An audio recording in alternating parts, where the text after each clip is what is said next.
Okay, so I'm in a different location because the man cave is completely full. The last thing I got to move is this fireplace, which will probably stay in there. Um, the man cave's right there. It'll probably stay in there because we're redesigning everything. We're getting new flooring in, so everything down here has to be out of here. So, not going to be in the man cave. I've been super busy, but I had someone ask me this question. Hirsch, first, how many people have you got together? Also, what's a new piece of advice that you would give young black men? Well, as far as people that I know officially that has used some of the information, I'm not going to say I was the one person that brought them together. I can't say that. But I would say there's at least three because they've listened to some of the things that I said early on I should have did and I didn't do. And they started doing those things, and it helps. Not, it doesn't work for everyone, but for some, it helps you jump a few years ahead versus going through all of the bad stuff that comes with just growth, right? So I would say three, and these are all black men who are different ages. I think the youngest was 24. The other one was late 20s. The other one was like late 30s. And so they all had, one moved out here. The guy that was 24, 23, 24 moved out here with his girlfriend, who's his fiance. So they may have already married at this point. I know at least a year or so ago they were engaged. So that's officially, and I know that because they've sent me pictures, emails, different things like that, saying that they appreciate it, right? Be sure to join the Discord down in the description box below. Make sure you like, share, subscribe, and comment. To folks that are kind of new to this, I used to give advice on what young black men should do based on the things I should have did early on and that I later did, and it made life better.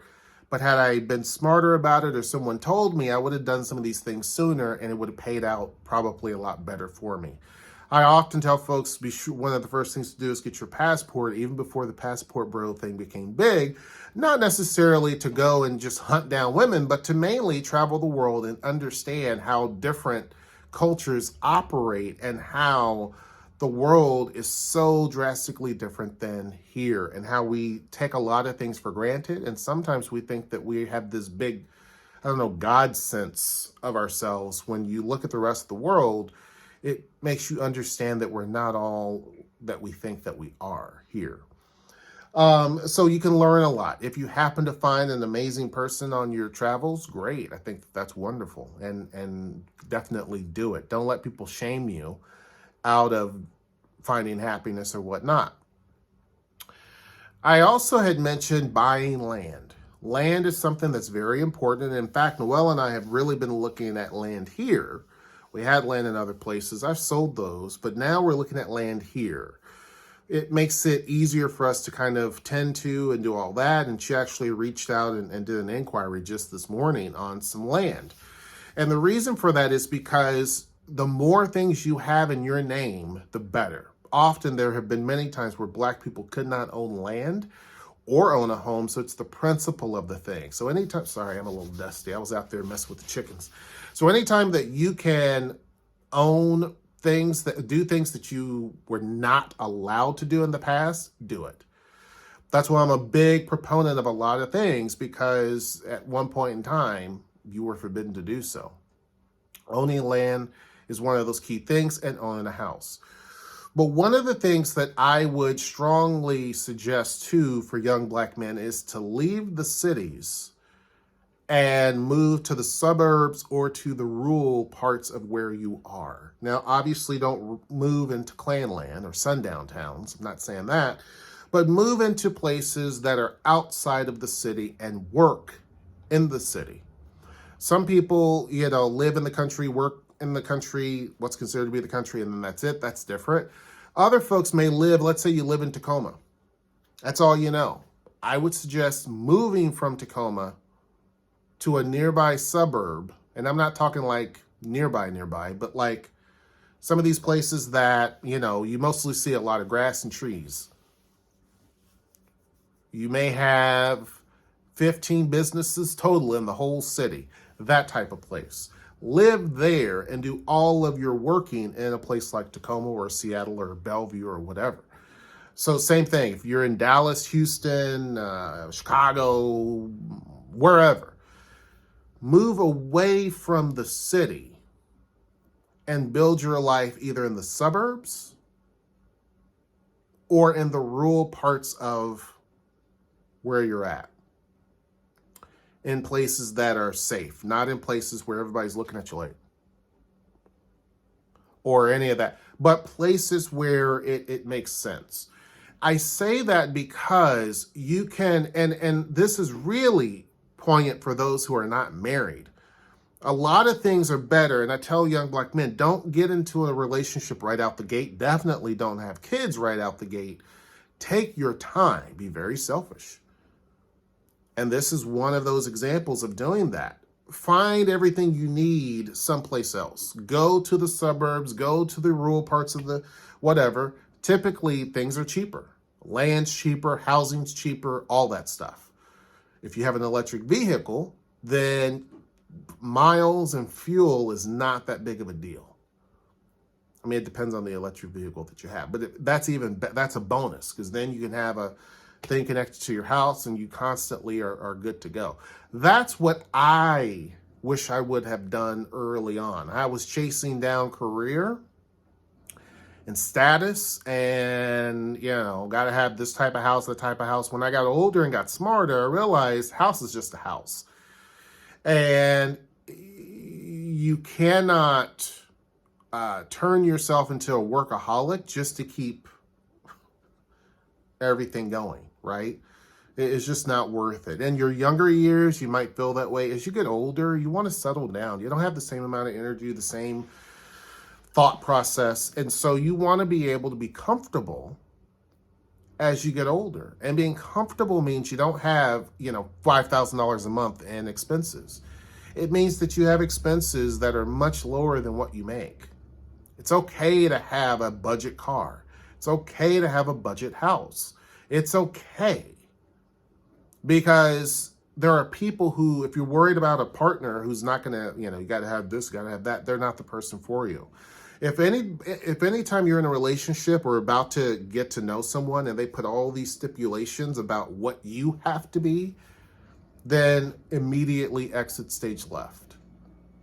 There's no point in getting to know the person. There's no point in asking questions. If they're constantly saying, you got to do this, you got to do that, need to be making this, oh, that's your house, or what type of car you got, that's not the person for you. If they're asking, like, what's your favorite food, if they're asking, you know, where have you been in terms of traveling, what's your favorite place to eat, all the different things that it requires to get to know a person, great. Making my coffee in there. Great. That's the questions that should be asked. But if they're talking about I'm independent and I got, nobody cares, honestly. And that's not the person for you. Leave them in their misery. Because that, just now, there was a rat that I caught in a trap. I'm still battling the rats. And I got an electric trap that's outdoors. So you walk in that joint, you're not coming out. And I don't want to be too graphic on here, but it was not a good scene. So I threw the trap away because the trap was not, you could salvage it if you're got the stomach for it. I don't. So I threw the trap away, threw the rat out in the street so that crows and nature can take care of whatever they need to take care of, right? It's not poisoned, it's just been electrocuted. Now, there are a lot of women who say I'm a strong, independent woman, but they would not empty that damn trap. Now, people say that's a silly thing, but there's several instances of different things like this where I'm an independent woman. Yeah, but so is a lot of people. A housewife can be an independent woman as well. Because if independent woman means that you're going to hire someone to go empty the trap or whatever the case, anybody can do that. That doesn't make you an independent woman. What makes a person an independent person is they don't have to say it. They just do it. They're able to take care of everything in their orbit, and they're willing to help others. That's a true independent. Being independent, like, oh, it's all mine, and you're not helping anybody, you're not an independent person. You're basically someone who's able to take care of the stuff that you have, and that's about it. Right? You have people who don't even have, they work in no shade. They work at Wendy's and they're screaming they're an independent woman. You're not. You're not, maybe in your mindset, but in the grand scheme of things, it's not really the case. And those are people, as I tell young black men, to avoid. I'd rather date, if I was younger and she's 23 or in her 20s, I'd rather date somebody who's like, I'm figuring life out. I'm really happy about this and about that. And that's the person you want to be with, not someone who's got a point to prove. But anyhow, tell me what your thoughts are. Be sure to join the Discord down in the description box below.